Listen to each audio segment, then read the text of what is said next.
माननीय प्रवीण दरेकर जी और हमने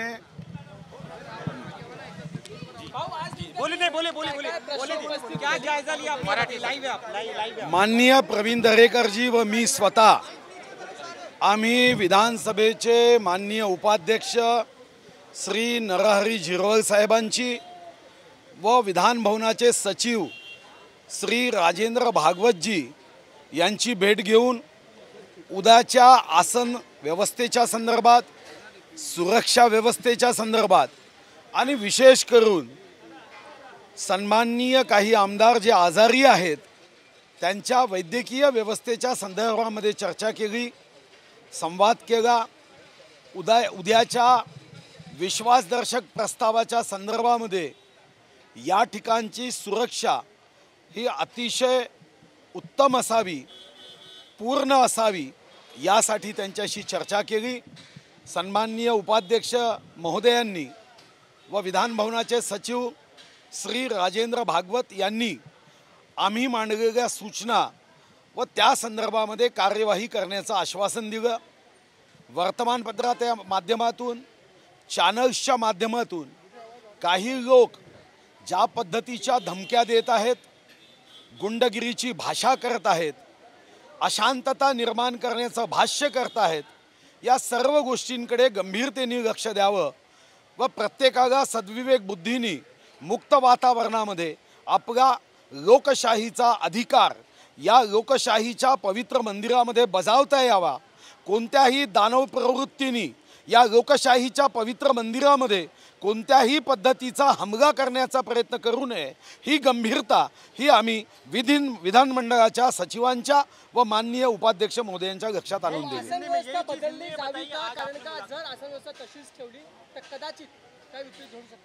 आसन व्यवस्था भारतीय जनता पार्टीची जी आहे ती तर आज जी आहे तीच आहे। इतर आसन व्यवस्थेच्या संदर्भामध्ये संदर्भीय आमदार स्वतः मागणी करतील। हिंदी में जाना चाहिए। आज आपने मुलाकात की, क्या हुआ? शिवसेनेच्या काही नेत्यांनी जी आहे ती शिवसेने बंडखोर नेत्यांना म्हटलं आहे आमदारांना की तुम्ही मुंबईत येऊन दाखवा, भाजप सुरक्षा पुरवणार की त्यांना? भारतीय जनता पार्टीची ही जबाबदारी नाही, ही संविधानातून राज्य सरकार, मुख्य सचिव, पोलीस महासंचालक व विधान भवन सचिव यांची ही जबाबदारी आहे। भाजपला सुरक्षा पुरवण्याची जबाबदारी नाही। भाजपला या ठिकाणी एकच गोष्ट लक्षात आणून द्यायची आहे, हा महाराष्ट्र आहे, इथं आतंकी, दानवी, गुंड प्रवृत्तीने कितीही प्रयत्न केला गुंडागर्दी करण्याचा, तरी महाराष्ट्राची जनता व या ठिकाणी संविधानाने अधिकार दिलेले पोलीस विभागाचे अधिकारी सद्विवेक बुद्धीने कृती करतील। नाना पटोले म्हणतात की राज्यपाल जे आहेत ते भाजपच्या म्हणण्यावरून काम करतात, एवढा तातडीने सगळे जातात आणि एका दिवसाची वेळ देतात आणि अधिवेशन बोलवलं जातं, भाजपच्या अजेंड्यावर काम करतात। हे सुपीक डोक्यातून नापीक कल्पना आहे। महामहिम राज्यपाल महोदय असो की आपण स्वतः असो, TV चॅनल्सच्या माध्यमातून तुम्हीच दाखवत आहात। माननीय एकनाथराव शिंदे शिवसेनेचे नेते यांनी मवियामध्ये असणाऱ्या फुटीच्या संदर्भात भाष्य केलं आहे। मग अल्पमतात सरकार हे लोकशाहीवर जबरदस्ती का करतायत? जेव्हा तुमचे आमदार तुम्हाला टिकवता आले नाही तर राज्यपाल महोदयांवर टीका करायची, भाजपवर टीका करायची। का KG1चे विद्यार्थी आहेत का तुम्ही? म्हणजे दगडाचे की तुमच्यावर कोणताही परिणाम होत नाही आणि बाकी 40-41 आमदार म्हणजे हे हाड रक्त मांसाचे आहे की त्यांच्यावर परिणाम होतो। ही गंमतबाजी थांबली पाहिजे आणि अशा सुपीक डोक्यातल्या नापीक कल्पनेला जनता कुठेही भीक घालत नाही। आपकी आज मुलाकात हुई है नरहरी झिरवाल जी से, क्या कुछ बातचीत हुई है सुरक्षा को लेकर, और जिस तरह से धमकियां आ रही हैं खासतौर पे विधायकों को, उनकी सुरक्षा को लेकर क्या कुछ बातचीत रखी आपने? आदरणीय प्रवीण दरेकर जी के साथ हमने विधान भवन के सचिव श्री राजेंद्र भागवत जी और हमारे उपाध्यक्ष महाराज श्री नरहरी झिरवल जी से भेंट की। कल जो व्यवस्थाएं है उसके बारे में हमने चर्चा की। कुछ विधायक ऐसे हैं जो बीमार है, आरोग्य की व्यवस्था करने के लिए हमने कहा, सुरक्षा की व्यवस्था के बारे में हमने कहा। यहाँ पर कोई यहाँ धमकी देने वाले जो पार्टियां हैं जिन्होंने धमकी दी है उस बारे में गंभीरता लेकर सुरक्षा की व्यवस्था के बारे में हमने कहा है। और माननीय उपाध्यक्ष जी ने और विधान भवन के सचिव महोदय श्री भागवत जी ने सारी सुरक्षा बहुत अच्छी तरह से की जाएगी, ये प्रवीण दरेकर जी और हमको विश्वास दिया है। और बाकी भी व्यवस्थाओं में इस जनतंत्र के मंदिर में कोई भी दुष्ट बुद्धि से इस जनतंत्र की तरफ गलत नज़र से नहीं देख पाएगा, कोई भी हमलावर जनतंत्र पे हमला नहीं कर पाएगा, लोकशाही की पवित्रता कायम रहेगी, ये विश्वास उन्होंने हमारे सामने व्यक्त किया है। सीटिंग अरेंजमेंट को लेकर सवाल है, क्योंकि जिस तरह की धमकियां दी गई है तो कल सीट में बैठेंगे तो कुछ दिक्कत हो सकती है, उसको लेकर बातचीत हुई क्या? नहीं, ये बातचीत हमारा कोई अधिकार नहीं। भारतीय जनता पार्टी की व्यवस्था के बारे में हमने बात की है। जो शिवसेना के नेता है एकनाथ शिंदे जी, और वो स्थगिती के बारे में वही निर्णय करेंगे कि शिवसेना में कौन कहाँ बैठेगा। इसके अलावा भाऊ, अल्पमतातलं सरकार दिसतं आहे, तर त्यामुळे हिंदी हो जाना आपसे भी जानना चाहूंगा सर, किस तरह की बातें हैं कि बीजेपी सीआरपीएफ की सुरक्षा में इन विधायकों को विधानभवन तक लाने की तैयारी कर रही है, इसको लेकर थोड़ा सा। भैया, ये बीजेपी का कोई काम नहीं। सीआरपीएफ ये government of India K under में काम करती है, ये बीजेपी के अंतर्गत काम नहीं करती। और सुप्रीम कोर्ट ने बड़े स्पष्ट शब्दों में कहा है कि ये जिम्मेदारी राज्य और केंद्र सरकार करे। पुलिस महासंचालक हो या गृह विभाग के केंद्र के राज्य के अधिकारी हो, इन पे सुप्रीम कोर्ट ने जिम्मेदारी दी है। अगर ये जिम्मेदारी का पालन वो नहीं कर पाए तो सुप्रीम कोर्ट फिर उन पे निश्चित रूप से कंटेम्प्ट ऑफ कोर्ट भी करेगी और गंभीरता से इसकी दखल भी करेगी। राफेल से ज्यादा स्पीड से राज्यपाल काम कर रहे हैं आप लोग के दबाव में, ऐसा कहा है? हर कुछ जल्दबाजी में किया, अचानक लेटर पहुंचता है और तुरंत राज्यपाल 48 घंटे के अंदर जो है सत्र बुला लेते हैं। देखो, आपके पास बहुमत है तो 1 घंटे में भी आप बहुमत दिखा सकते हो।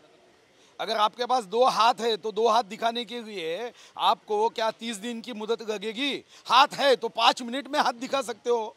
भाई, इसमें क्या नया है? आप तो कोई शोले के ठाकुर नहीं हो कि आपके 2 हाथ चाग में रुके हैं। तो बहुमत दिखाना है तो दिखाइए ना भाई। सुधीर भाऊ, राफेल से भी ज्यादा स्पीड से राज्यपाल आपके दबाव में काम करे, बीजेपी के दबाव में काम करे, ऐसा आरोप लगाया है। देखो, ऐसा आरोप तो वो लोग कहेंगे जो हार गए हैं।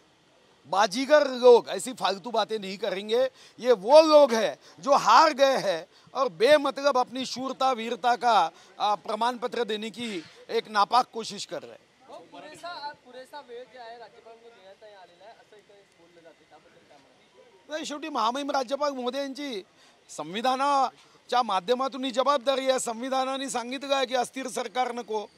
शेवटी कोणी मुख्यमंत्री व्हावा यासाठी लोकशाही आहे का?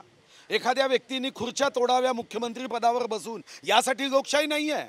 ही लोकशाही सामान्य व्यक्तीच्या आयुष्यामध्ये अंधार दूर व्हावा, त्याच्या आयुष्यामध्ये प्रकाश निर्माण व्हावा, अन्न वस्त्र निवारा शिक्षण रोजगार आरोग्य या गरजा पूर्ण व्हाव्या, एका माणसाने मुख्यमंत्री व्हावं आणि 12.5 कोटी जनतेने दुःख सहन करावं यासाठी लोकशाही आहे का? हजारो शहीदांनी प्राणाची आहुती दिली, ती एखाद्या व्यक्तीने मुकुट घालावा आणि मिरवावं मुख्यमंत्री म्हणून अल्पमतात असतानाही जबरदस्ती करावी, खुर्ची तुटेपर्यंत खुर्ची सोडू नये यासाठी आहे का? आणि म्हणून हा प्रश्नच उपस्थित होत नाही। यही हिंदी में जानना चाहेंगे, कुर्सी टूटने तक बैठे हुए मुख्यमंत्री भारतीय जनता पार्टीनी वेट अँड वॉचची भूमिका आहे। जशी प्रश्नपत्रिका येईल तशी उत्तरपत्रिका सोडवू। आज आमची प्रश्नपत्रिका ही आमच्या बहुमताची नाही आहे। आजची प्रश्नपत्रिका ही त्यांचा विश्वासदर्शक प्रस्ताव की त्यांनी बहुमत की अल्पमत यामध्ये ते कुठं आहेत हे पाहायचं आहे। भाजपचा काय विषय आहे? जेव्हा भाजपचा जो विषय येईल तो 2019 मध्ये 24 ऑक्टोबर 2019ला आम्ही 161 विधानसभा निवडून आल्यात, 2,30,58,525 मतं जनतेने मतरूपी आशीर्वाद देऊन विजयी भव हा आशीर्वाद दिला, झटका फटका काँग्रेस राष्ट्रवादीला दिला। पण आमच्या मित्राच्या मनात 4 वाजता बरोबर एक इच्छा जागी झाली की ह्योच खुर्ची पाहिजे आणि खुर्चीच्या पोटी गद्दारी केली, जनादेशाचा अवमान केला, बेईमानी केली। आता व्याजा सकट फेडताय। मौजूदा सरकार अल्पमत में, ऐसे में एक मिनट में, मौजूदा सरकार अल्पमत में क्या बीजेपी कल जब सरकार ही गिरेगी तो दावा करेगी? देखो, तब की तब बात है, अभी तो कुछ बात नहीं है। जैसी प्रश्न पत्रिका वैसी उत्तर पत्रिका। हमारे पास अभी कल के विश्वास दर्शक के बारे में हम वेट एंड वॉच की भूमिका में है, उसकी तैयारी कर रहे हैं। 2.5 साल में सरकार ने जनता के साथ जो बेईमानी की, जनता पे जो अन्याय किया, ये महाराष्ट्र में जनहित के निर्णय के बजाय बेवड़ों के लिए निर्णय किए। दारू सस्ती की, मोहे की दारू को प्रमोशन दे के देशी से विदेशी बनाया। तो ऐसे सरकार को डिमोशन करना, जनता की आवाज़ बुलंद करना, ये हमारी जिम्मेदारी है। एक आखिरी सवाल सर, शक्ति परीक्षण को लगातार लंबा खींचने की कोशिश मौजूदा सरकार कर रही है, आपको लग रहा है कुर्सी से चिपके हुए हैं, छोड़ नहीं रहे हैं? ये तो क्या आप ही बता रहे, ये हमने बताने की क्या आवश्यकता है। 21 तारीख से टीवी चैनल पे आप बार बार कह रहे हो कि सरकार ने बहुमत गवा दिया है। वो गुवाहाटी से चिल्ला चिल्ला के शिवसेना के नेता कह रहे हैं कि महाविकास आघाड़ी का साथ छोड़ दो, मगर इन्हें जनता का साथ छोड़ना पसंद है, अपने विधानसभा सदस्यों का साथ छोड़ना पसंद है। मगर इन्होंने कहा है हमने जीवन ये शरद पवार जी के चरणों में समर्पित किया है, अब जो निर्णय वो करेंगे वही सर्वोपरि है। तो इसको हम क्या कर सकते भाई। भाऊ सरकार अल्पमतात असल्याचा दावा केला जातोय, मात्र आज सायंकाळी 5 वाजता कॅबिनेट बैठकीचं आयोजन करण्यात आलेलं आहे. काय वाटतं, निर्णयांचा धडाका लावलेला आहे सरकारने? ही दृष्ट राजकीय नीती आहे. जेव्हा तुम्ही गमावलं आहे ते कधी कधी एखाद्या घरामधला एखादा भाडेकरी जाता जाता बटना घेऊन जातो, त्या ठिकाणच्या नळाच्या तोट्या घेऊन जातो आणि उत्तर प्रदेशमध्ये एका नेत्याचं नाव येते तोटी चोर, कारण तो तोटी सुद्धा घेऊन गेला होता. आता त्याचाच हे पासपोर्ट कापी दिसत आहे. संभाजीनगर नाव द्यावं असं प्रस्ताव आहे. यामध्ये औरंगाबादचं नामांतर होणार आहे. संभाजीनगर करण्याच्या प्रयत्नामध्ये सरकार पाहायला मिळते. काँग्रेसला भूमिका विचारा, त्यांची काय भूमिका आहे, कारण या संदर्भामध्ये त्यांच्यामध्ये एकमत नाही असं मी ऐकलं. आणि आपल्या चॅनलमधून पहिल्यांदा ते औरंगाबादचं नाव संभाजीनगर करू असं म्हणाले आणि मी आज ते ऐकलं त्यांचं भाषा. आता म्हणतायत एअरपोर्टवर. तर म्हणून मला असं वाटतं की त्यांचं काम आहे की संभाजीनगर नाही केलं तरी आम्ही मनात मानतो ना. त्याच्यामुळे ते मनाचे मांडे खाणारे हे मुख्यमंत्री हे आपल्याला स्वतःला कधीच अशा पद्धतीने प्रस्ताव मंजूर करतील का यावर प्रश्नचिन्ह आहे. वाट पाहू. अल्पमत के सरकार की ये कैबिनेट बैठक ये गलत है. मुझे लगता है कि ये सबसे बड़ा राजनीतिक पाप है.